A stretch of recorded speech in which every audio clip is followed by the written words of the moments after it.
द्वारका देखाड कोडिला कान रे,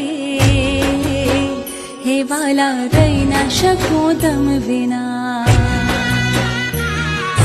हलकाना मन गोमती मानव राव कोडिला कान रे, हे वाला रैना शकू दम विना। काना मनी द्वारिका देखाड हो, काना मनी द्वारिका देखाड हो। हलकाना मन गोमती मानव राव कोडिला कान रे, हे वाला रैना शकू दम विना।